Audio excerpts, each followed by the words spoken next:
Well, I'm joined by Danny Shaw, former BBC Home Affairs correspondent. Danny, before we get to the Nicola Bulley case, which is really gripping the nation, I know in the green room here every night this week, this is what people are talking about. Before we get to that, last Friday in Knowsley, in Merseyside, there was a protest, a community protest. It was about a particular video that we saw of someone talking to an underage girl. Residents said this had been going on for some months. They launched a peaceful protest. There was a counter-protest that took place from Care for Calais. Then some real yobs, dangerous people turned up with sledgehammers, balaclavas. And yet, you know, you're a seasoned professional of the media and how they portray stories. It was pretty much wall-to-wall that, you know, the far right in Knowsley, probably the most left-wing constituency in Britain, but somehow all of these people that protested were labelled as far right. You know, 180 charities got together to say the government should condemn any protests of any kind at all. I just felt, and we did have a couple of people on this show who were Knowsley residents who spoke to us, not on camera. They were concerned about doing that. How one-sided can the media be on some of these Home Affairs stories?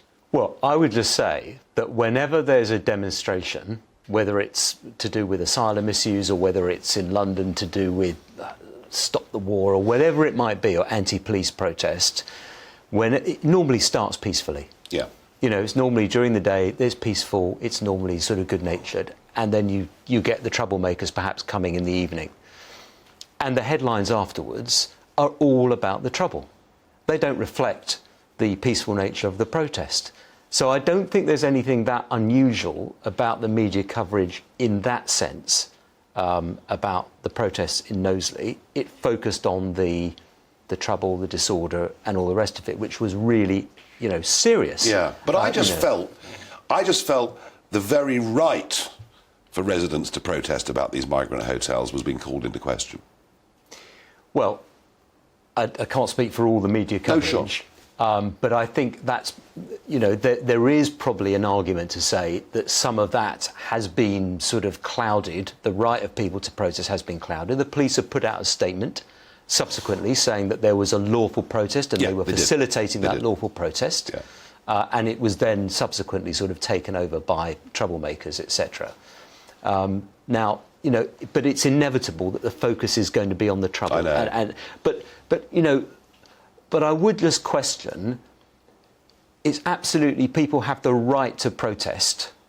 Of course they do.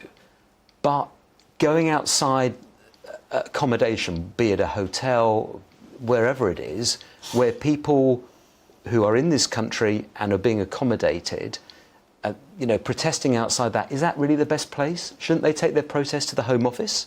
Well, it's a long way. It's a long way from Knowsley, but yeah, I get your point. Some would see it as being provocative, but we'll see. There's another protest planned in Cornwall this Saturday. We'll see how that goes. And lots of these protests taking place in Ireland.